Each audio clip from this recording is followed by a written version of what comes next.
We'll start off with 1 cup of coarse ground almonds. I'm just going to pop these into the food processor, and of course I did soak these and then dried them.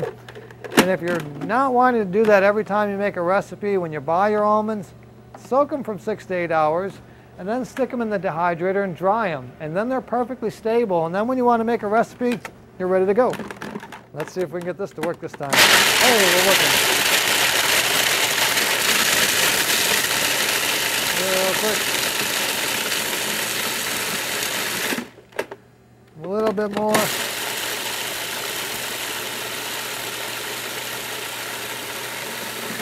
I'm not looking to make almond flour. I want a nice coarse ground, so I have a little chunkiness in the bar. So there's some almonds, a beautiful source of alkaline magnesium going in. Great protein. And then we need 1 package here of our beautiful organic raspberries, and I just make sure there's no moldy goldies. With raspberries especially, they're fragile, so they can mold up quickly on you. And these are nice and clean, nice and fresh. Great vitamin C source.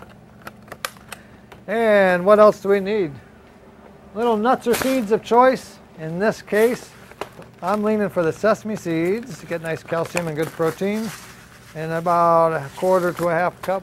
And pumpkin seeds, one of my favorites, because of the high source of zinc, which supports your immune system. And they're naturally anti-parasitic, and for men, they're known to be the best food for the prostate gland to stop the reuptake of the extra testosterone that's known to swell the prostate. So I'll make this like a manly bar and put in the pumpkin seeds in this one. You women can do as you wish.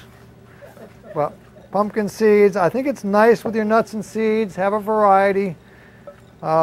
This way you're not eating the same grain, the same nut, the same food every day indefinitely. I think it's having variety is the key. I'm missing my... What's up?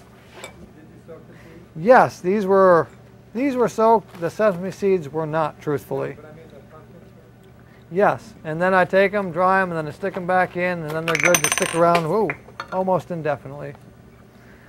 You see my raspberries mixing in?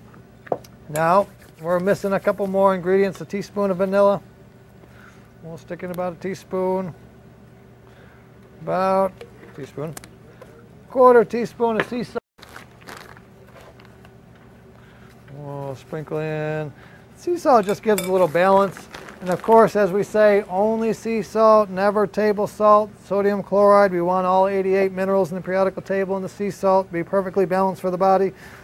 And truly, then it's a therapeutic mineral replacement for the body in the sea salt. Now I'm missing my raisins I had laying around because I stuck them into my raw rice pudding. So I'm going to stick some raisins in.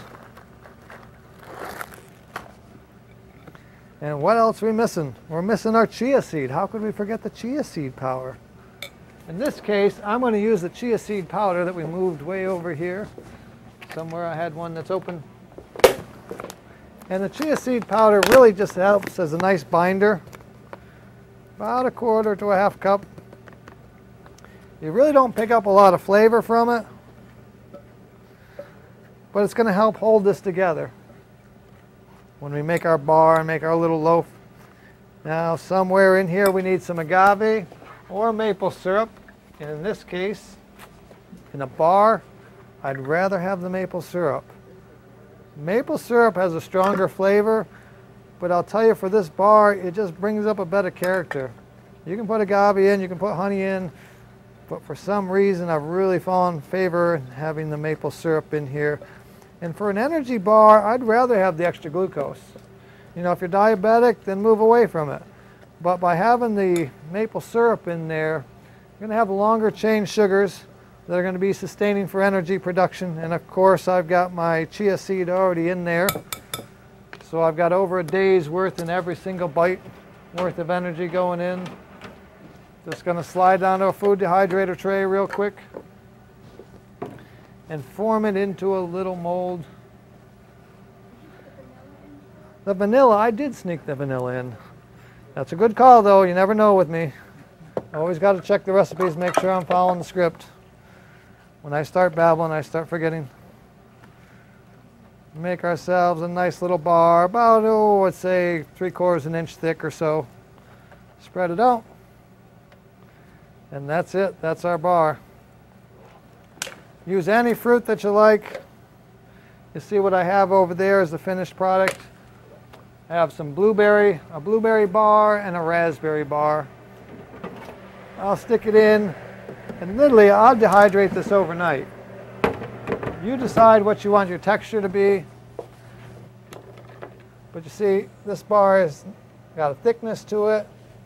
It holds up on its own, and it's actually got a softer kind of gooiness. So I like that because that's a nice bar that'll stick around. You can just have it out there, eat it along the way during the day, or it's a nice breakfast bar to give you a nice energy. That easy. And we're not done yet. We got a granola. This is another one. It's like a 5-minute recipe. You can make this in no time. You can eat it the moment you make it, or you can dehydrate it. If you want to make it kind of crispy like I have on the dehydrator tray, dehydrate it overnight at 105 degrees, or you can just make it fresh and eat it right there on the spot. I've got some rolled oats, so all you raw food altruists out there are going to call me out as soon as I bring them out and say, this is not truly raw. You're right. They do flash them. They're not heated long or at high temperature, so it's still, to me, agreeable in a raw food category. I'd rather use the rolled oats in a granola. You could use the steel cut oats and truly have them raw, but the texture's thicker. You got to soak them longer. This is much simpler to use and much quicker. And I have no really argument, almost knocked something over, with the texture here. When they're rolled, they're softer and easier to chew. So I've got 3 cups rolled oats, 2 cups of almonds. I'm going to stick right back in the food processor. Do the same kind of grind that I just did for the nut bar. I'll spin that around real quick, kind of a coarse grind. 1 second, technical difficulties. Let's plug this back in. Maybe I'll just hold this up this time. Now we're in business.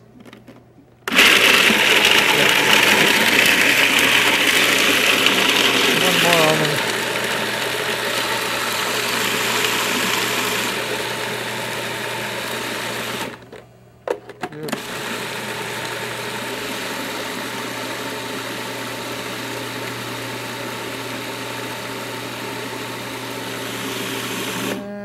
There we go. You'll see I let this go just a little bit longer than I did for the breakfast bar. I would say just, maybe a minute longer. See, that's a little finer meal. I just think in a granola the texture is a little bit smoother than in a bar. You want it chunkier. You decide when you're making the recipe though. It's your call, it's your recipe. So we got our wonderful alkaline forming almonds in there with all that magnesium mixing in with our oats that are good for our intestine, help lower our bad cholesterol. We need half a cup of agave or maple syrup, and I'll tell you, you make your call, but in the granola, I'm still going to go with the maple syrup. I grew up in upstate New York and just had the flavor for maple syrup. But I have no problem, and I really think superior would be raw honey. And if you're a diabetic, then you're probably not better off to go with that. I would go with something more like the dates. I'd soak some dates, probably about half a cup of dates, and then grind them up and blend them and mix them into the recipe. The dates still have their fiber attached to the sugar, so it's going to take a little longer to absorb. And if you really wanted to be safe and protective, we're going to stick in our superfood bonus, chia seed flour. Why? Because we just increased the protein, the calcium content, the potassium content, and we know those polysaccharides available in the chia seed are going to bind off the sugars and slow down the absorption of the sugars available in this dish, and it doesn't harm the flavor at all. Still comes out wonderful. Not going to use who? The gel. The gel, no. And it was originally written that way, but I'll tell you, from moving the recipe back and forth, it came out better from using the chia flour. You can use the gel if you want, but it just didn't mix as well. So I've moved away from the gel personally. That's a good call because that was on your recipe sheets. And I do believe I still need a little vanilla extract.